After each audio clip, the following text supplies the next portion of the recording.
इस सीरीज में हम लोग देख रहे हैं कंप्लीट जीएस को। और जीएस में भी आपका पूरा हिस्ट्री, ज्योग्राफी, इकोनॉमिक्स, पॉलिटी और जनरल साइंस। तो अगर आप किसी भी गवर्नमेंट सर्विसेज का प्रिपरेशन कर रहे हैं, चाहे वो यूपीएससी हो, एसएससी हो, स्टेट पीसीएस हो, रेलवे हो या अदर कोई भी गवर्नमेंट सर्विस, तो उन सब में जीएस जो है वो सबसे ज़्यादा अहम रोल प्ले करेगा। इस पूरे सीरीज को हम लोग देखने वाले हैं वन लाइनर के फॉर्म में। करीब करीब 10,000 के करीब वन लाइनर होगा ये। तो आपका मैक्सिमम रिवाइज हो सकेगा कम से कम समय में।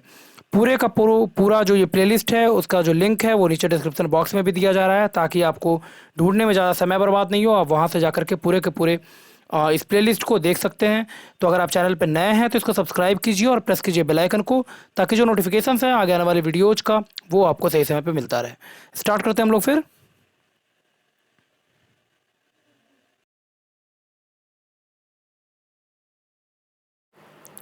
तो अभी हम लोग देख रहे हैं इकोनॉमिक्स को, और लास्ट वीडियो में हम लोगों ने देखा था किसी देश की आर्थिक विकास का सही सूचक होता है स्थिर कीमत पर राष्ट्रीय आय या फिर national income eight fixed cost.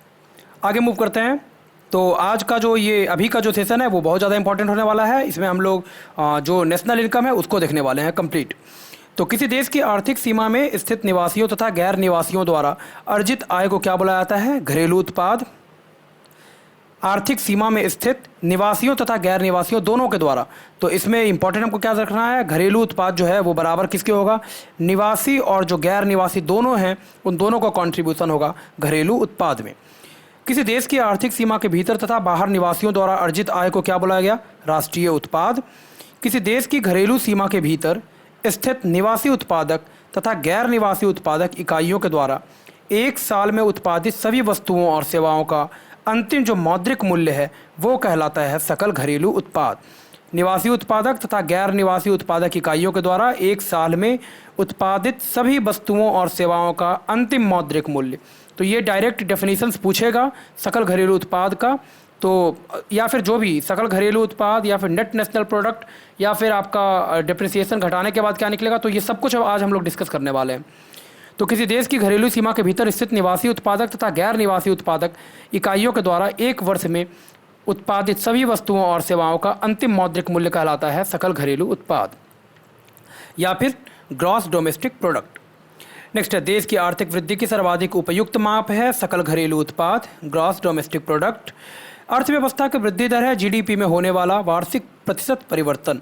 किसी वस्तु या सेवा के उत्पादन में उपभोग या प्रयुक्त उत्पादक कारकों के संपूर्ण मूल्य को कहा जाता है साधन लागत पर सकल घरेलू उत्पाद, यानी GDP at factor cost. Next है, GDP at factor cost equals GDP at market price. Minus कर देंगे इसमें से उत्पादन कर, और उत्पादन कर में से अनुदान को घटाएंगे पहले, उसके बाद जीडीपी एट मार्केट प्राइस इसमें से सब्सट्रैक्ट करेंगे तो हमको मिल जाएगा जीडीपी एट फिक्स्ड कॉस्ट या फिर फैक्टर कॉस्ट। जीडीपी में विदेश से होने वाली आय को जोड़कर प्राप्त किया जाता है सकल राष्ट्रीय उत्पाद, यानी जीएनपी। ये जो होगा आपका जीडीपी प्लस जो हमको एब्रॉड से जो इनकम प्राप्त होगा वो भी इसमें इंक्लूड हो जाएगा, और वो हो जाएगा हमारा सकल राष्ट्रीय उत्पाद के या फिर नेट नेशनल प्रोडक्ट के। बंद अर्थव्यवस्था में जीडीपी बराबर होता है ग्रॉस नेशनल प्रोडक्ट के, यानी जीडीपी इक्वल्स होगा जीएनपी के। किस कंडीशन में? जब इकोनॉमी जो है वहाँ की किसी कंट्री का क्लोज हो। क्लोज इकोनॉमी का मतलब जो अदर कंट्रीज हैं उनके साथ एक्सपोर्ट और इंपोर्ट बंद हो, उस कंडीशन में उस कंट्री के इकोनॉमी को बोला जाएगा बंद अर्थव्यवस्था। और इस कंडीशन में जीडीपी जो है वो जीएनपी के बराबर होगा। GNP eight market price minus GDP at market price, ये इक्वल्स होगा निवल विदेशी आय के।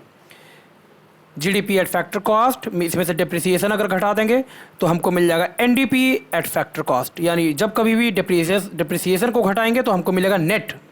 ग्रॉस में से अगर डिप्रिसिएशन को घटाते हैं, ग्रॉस में से अगर हम लोग डिप्रिसिएशन यानी ह्रास को घटाते हैं तो हमको मिलेगा यहाँ पे नेट। ये हमेशा ध्यान रखेंगे।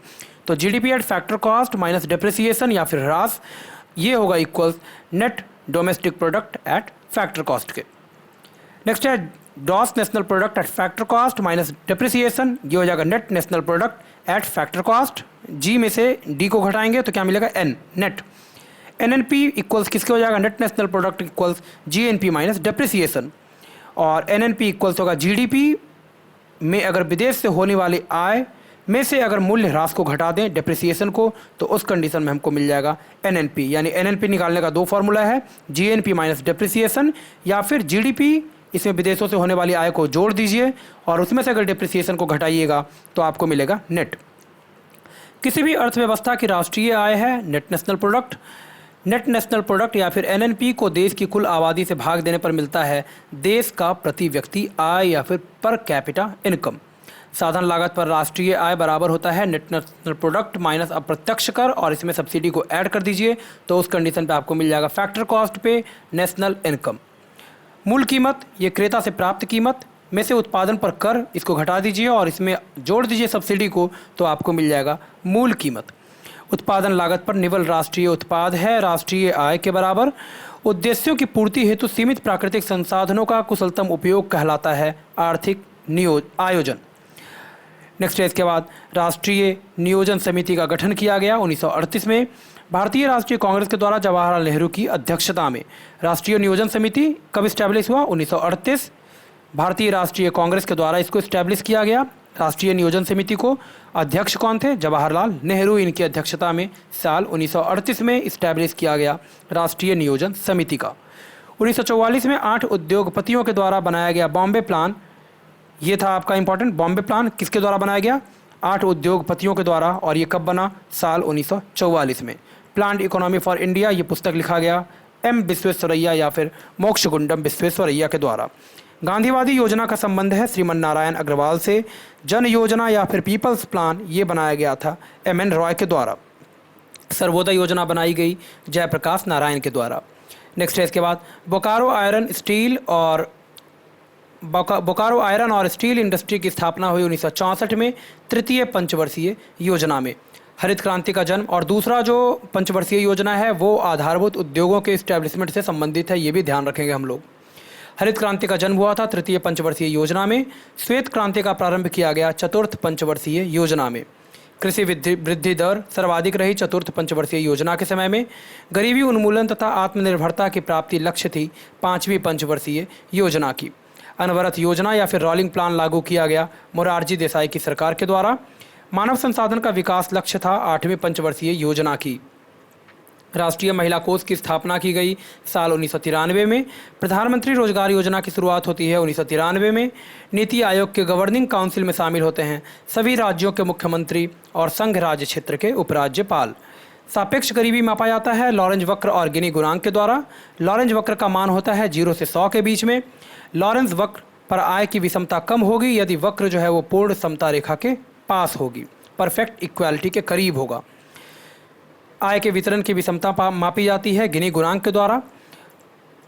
नेक्स्ट है इसके बाद गिनी गुणांक का अधिकतम मूल्य जो होता है वो होता है किसके बराबर? तो ये होता है गिनी कोएफिशिएंट हमेशा जो मैक्सिमम होगा उसका वो होगा 1 के बराबर, और मिनिमम कब होगा?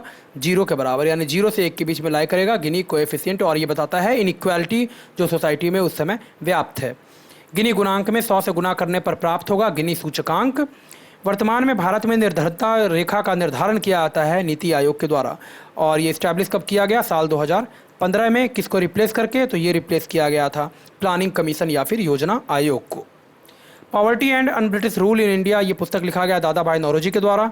लकड़ावाला समिति, सुरेश तेंदुलकर समिति, सी रंगराजन समिति और वाई के अलग समिति का संबंध है गरीबी के निर्धारण से। ये जितना भी समिति हम लोग पहले से देखते आ रहे हैं, अभी भी जो इकोनॉमिक्स में देख रहे हैं, वो सबसे ज़्यादा इंपॉर्टेंट है आपका। तो लकड़ावाला समिति, सुरेश तेंदुलकर समिति, सी रंगराजन समिति और वाई के अलग समिति, इन सब का संबंध है गरीबी के निर्धारण से। इस पूरे सीरीज को आप देखिए, आपका पूरा कंप्लीट जीएस कवर हो जाएगा यहाँ से, तो आपको बिल्कुल भी घबराना नहीं है। यहाँ आपका कंप्लीट जीएस अगर कंप्लीट हो जाएगा आपका, अगर आप इस पूरे प्लेलिस्ट को थॉरो देख करके जाते हैं तो मोर देन इनफ होगा ये किसी भी एग्जाम में जीएस के प्रिपरेशन के लिए। अन्नपूर्णा योजना का प्रारंभ हुआ 2 अक्टूबर 2000 में। अंत्योदय अन्न योजना की शुरुआत की गई 25 दिसंबर 2000 को। सरकारी क्षेत्र में सरकारी हिस्सेदारी को कम करना कहलाता है विनिवेश या फिर डिसइन्वेस्टमेंट, जब सरकार अपनी संपत्तियों को बेचती है उस कंडीशन में। रिजर्व बैंक की स्थापना हुई 1 अप्रैल 1935 को। रिजर्व बैंक का राष्ट्रीयकरण हुआ 1 जनवरी 1949 को। भारत में मौद्रिक एवं साख नीति बनाई और लागू की जाती है रिजर्व बैंक के द्वारा। कृषि पुनर्वित्त एवं विकास निगम की स्थापना की गई साल 1963 में। देश में मौद्रिक गतिविधियों के विनियमन का नियंत्रण करता है कौन? तो ये करता है रिजर्व बैंक ऑफ इंडिया। तो इस वीडियो में यहीं पे छोड़ते हैं, मिलते हैं नेक्स्ट वीडियो में। और अगर आप चैनल पर नए हैं तो इसको सब्सक्राइब कीजिए और प्रेस कीजिए बेल आइकन को, ताकि जो नोटिफिकेशंस हैं आगे आने वाले वीडियोज़ का वो आपको सही समय पे मिलता रहे। पूरे के पूरे प्लेलिस्ट का और हर एक पार्ट का जो लिंक है वो नीचे डिस्क्रिप्शन बॉक्स में दे दिया जा रहा है, तो वहाँ पर भी जा कर के आप इस पूरे प्लेलिस्ट को देख सकते हैं। मिलते हैं नेक्स्ट वीडियो में। धन्यवाद।